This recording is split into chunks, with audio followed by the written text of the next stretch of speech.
Hello everyone, I hope that you're doing fine. Today I would like to talk a bit about an interesting yet complicated topic. You might have heard that our childhood wounds and traumas and dysfunctional patterns will grow and continue to function through our adulthood and relationships if we go unhealed, bearing unresolved emotional complexes and traumas. Experiences and observations through years of clinical research have led clinicians and psychologists to ponder about such a hypothesis, which suggests that we will be attracted to people who are like our mothers and fathers.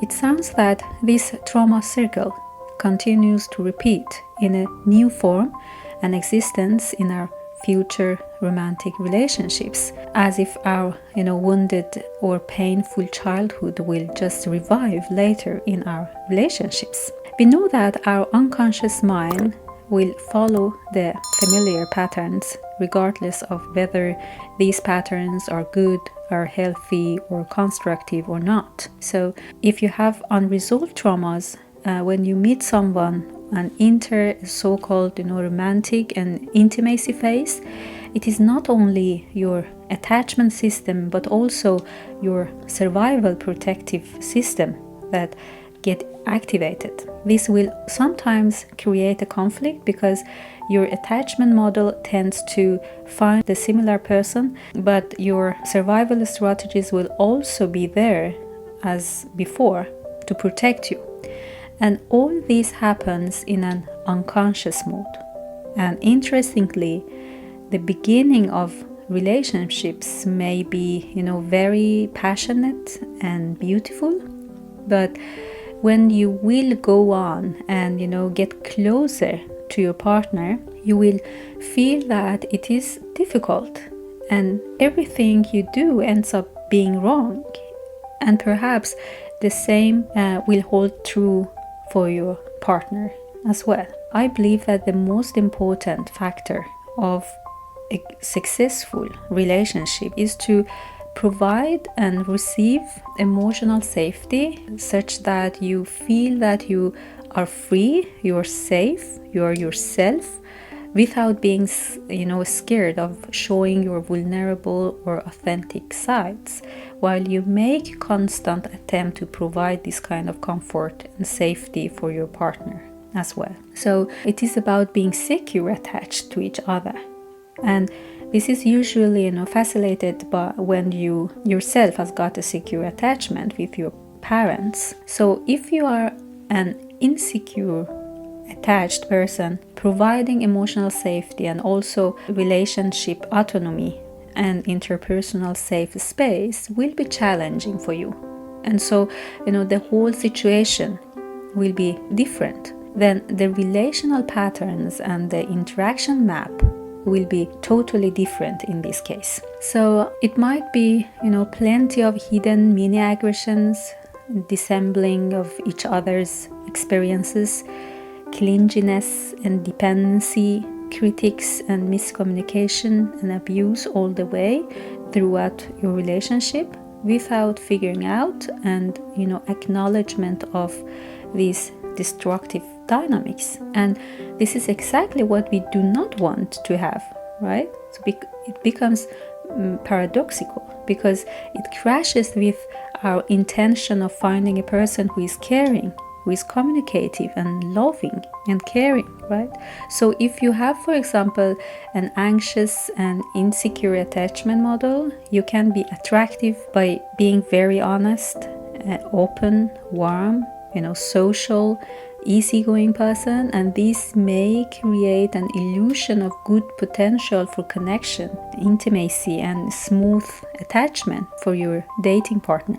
In other words, the other person who himself might have his or her own emotional wounds would fail to read you thoroughly and accurately. And if you have got a so-called avoidant style, you may shine as an independent, confident and very charismatic personality in the other person's eyes. So according to some research findings, despite, willingness to be emotionally detached from others, avoidant style personalities might behave in an attractive and charming manner, using a lot of words, compliments, and even cautious physical approaches when dating and in the beginning of a relationship. So this can be understood as an unconscious attempt to conceal their fear for intimacy and their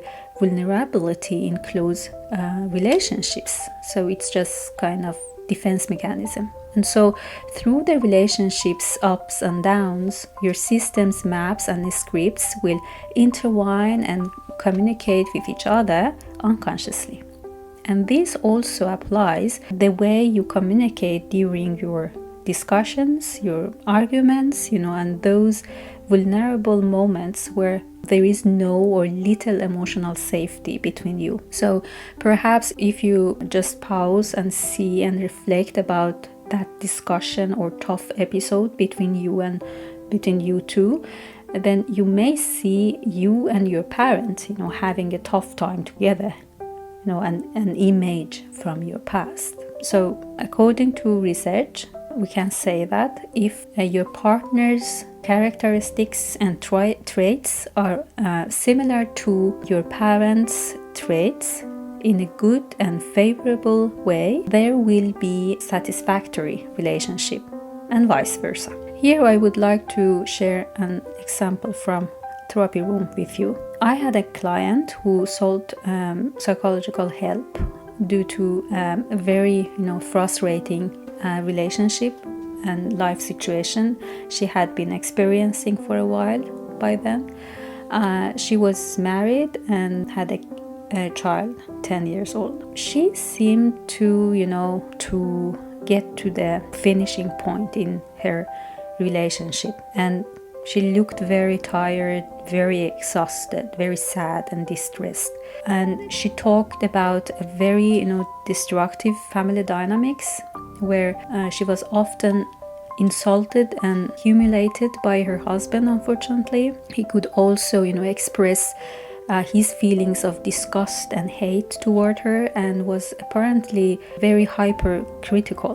When I asked her how she thinks about staying or leaving this relationship, and if she had talked to him and asked him to seek professional help for reconstructing and healing, she answered that she had just endured and chosen to stay in this destructive relationship, although she knew that she was aware of the fact that it was abusive, only because of her daughter.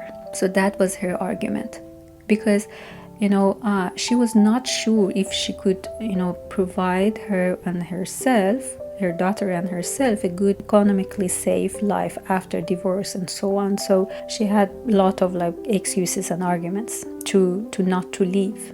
So I investigated closer and asked if the situation had been like this through all these years they had been together, or it had just got worsened during recent time. She confirmed that he was more and less psychologically unstable and abusive during all these years, except the first year of their marriage. So her experience was that she witnessed a big change within a short period of time, and it was surprising and mostly painful to her that she experienced that she has just lost the man who she had married. So the first years of their relationships were described full of affection and love messages and intimacy moments, but all these good qualities disappeared gradually and were replaced by hostility and intense critique from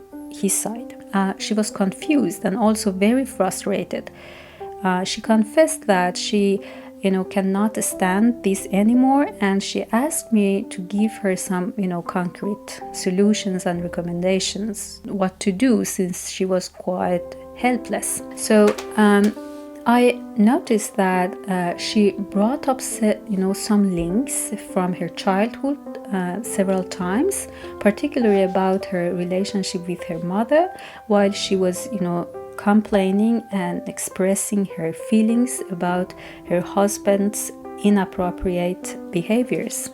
So she could, for example, say, exactly like mom, while she, imitated her husband's face mimics and expressions without being totally aware of it.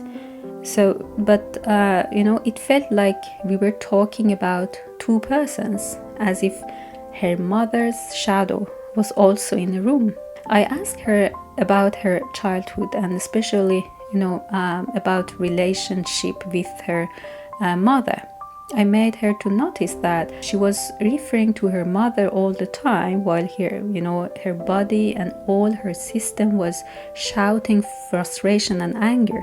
All of a sudden, she just, burst in tears while she nodded and confirmed that she bears a huge load of, rage and frustration toward her mom.